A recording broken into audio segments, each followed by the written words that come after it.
Brian, you're up. Wow, back to back Washington. This is amazing. I think this is a first. Is this a first? This is a first. It's a record. Sweet. Awesome. Well, it's good to meet you, Kat. Like I have a background in tech, and as I've been working, you do. For large I would have never.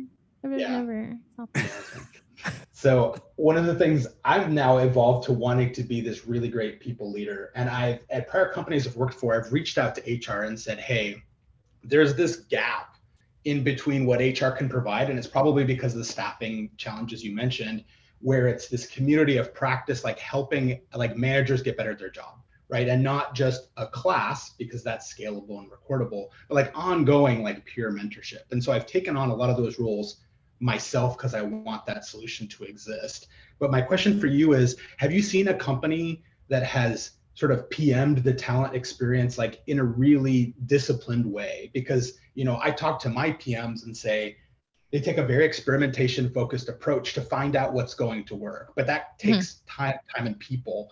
Do you have a company you think of that's like, wow, they really have this nailed in terms of how they approach improving that talent experience within HR, whether that's partnering with people outside of HR or the process that they go about? Yeah. So I'll tell you about one that isn't our client, but if you're in this space, you kind of need to know who's the who. And honestly, it's Chick-fil-A. So Chick-fil-A, obviously it was controversial, like some of the things that they kind of came out and stood by and said, and there was a fallout for them. But man, the people who aligned with their philosophies became like radically loyal. And so I commend them, not because I have an opinion of like what they chose to believe in, but I commend them for standing true to who they are and what they believed, you know? And what they do in their development is in their stores, you can't promote until you have successfully trained someone to take your position. And so it creates this like connectivity from, you know, crew member to regional manager and above, because I can't get a promotion until I've successfully and put care into your success, Brian. And so I thought it was like a tremendous employee development. You don't even have to worry about, they have no problem staffing. You know, they may in some markets, but like for the most part, you know, they create they cast a vision that you can go from crew member to manager in like 18 months.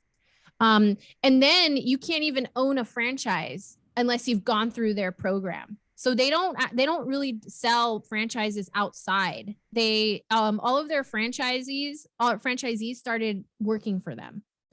So I think that they do a tremendous job. I mean, the fact that they can close for an entire day a week, and still be as profitable and still maintain the growth rate that they have, I think they've nailed it. Their one, In-N-Out is one, right? In-N-Out has an entire university where their crew members and management team go and get consistent training throughout the year. They pay incredibly well compared to other similar industries or similar concepts. Trader Joe's is another big one that does a tremendous job. So and they do a good job with their customer loyalty, you know, like and I think I know that they do so well as from customers just because they treat their employees right. Their employees are always pleasant. My burger always tastes the same no matter which one I go to, what time of day it is.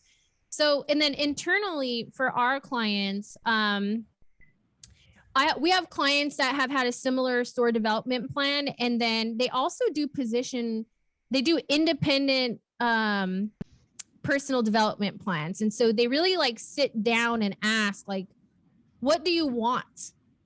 You know, and how do I help you get there? And they track it. It's not just like, okay, we'll see you in 6 months, or, you know, I'll see you at the annual review, which is what I think a lot of companies do wrong.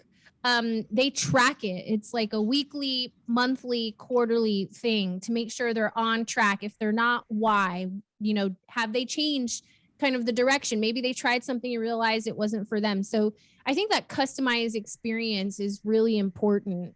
And it sounds daunting, but it actually really isn't, because if every supervisor was just responsible for the people that reported to them directly, Ideally, you don't have a ton of people. If you have a huge team reporting to you, then, they're probably in the same type of position, right? Like if I have 30 crew members reporting to me as the assistant manager, otherwise you're probably looking at like 6 to 10 people that report to you. And that's actually not that hard if you really understood your job is to make sure that they are happy doing their job. Right. So I think once you have that mindset, everybody gets a customized plan.